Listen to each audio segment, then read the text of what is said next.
ஒரு கிராமத்தில் ஒரு சின்ன மலை இருந்தது. அதன் மீது ஒரு அழகான வேங்கை மரம் நிழல் தந்து கொண்டே இருந்தது. அது மற்றவர்கள் மேல் உள்ள அதீத அக்கறையினால் தனது அடர்த்தியான கிளைகளையும் அதன் இலைகளையும் காற்றில் அசைத்து அனைவரையும் கவர்ந்தது. கிராமத்தில் உள்ள மக்கள், பயணிகள், பறவைகள், மிருகங்கள் யாராக இருந்தாலும் அந்த மரத்தின் கீழ் வந்து ஓய்வெடுப்பார்கள். இதை நினைத்து மரம் மிகவும் பூரிப்படைந்தது. ஆனால் நாளடைவில் மக்கள் அந்த மரத்தின் மகத்துவத்தை உணராமல் அதை சாதாரணமாக நினைக்கத் துவங்கினர். கிளையை குடைத்து எடுத்தனர், கல்லை எறிந்து கனிகளை கீழே விழ வைத்தனர். சிலர் மரத்தை வெட்டக்கூட முயன்றனர். பறவைகளும் வேறு மரங்களை நோக்கிச் சென்று விட்டன. மரத்திற்கு வலித்தது. நான் எல்லோருக்கும் நன்மையைத்தானே செய்தேன்.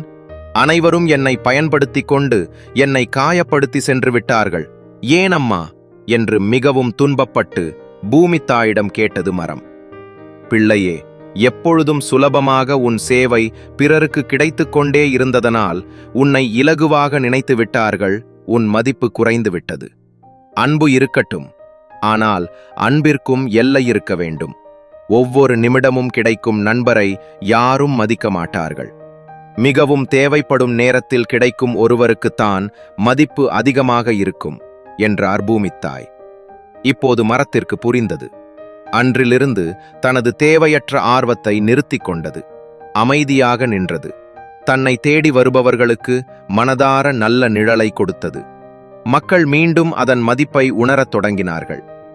ஆம் நண்பர்களே, நாம் நல்லவர்கள்தான். ஆனால் எப்பொழுதும் நான் இருக்கிறேன், நான் இருக்கிறேன் என்றேன் என்று தானாக முன்வந்து நம் இருப்பை காட்டிக்கொண்டே இருக்கக்கூடாது.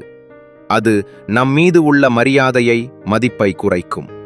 இவர்கள்தானே என்ற ஏளனமான எண்ணத்தை பிறருக்கு தோற்றுவிக்கும்.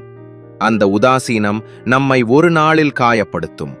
அன்போடு இருப்போம், அதே நேரம் ஒரு கோடிட்டு வாழ்வோம். நம்மை நாடி வருவோருக்கு உதவி செய்வோம். நம் மதிப்பு உயர்ந்து நிற்கும்.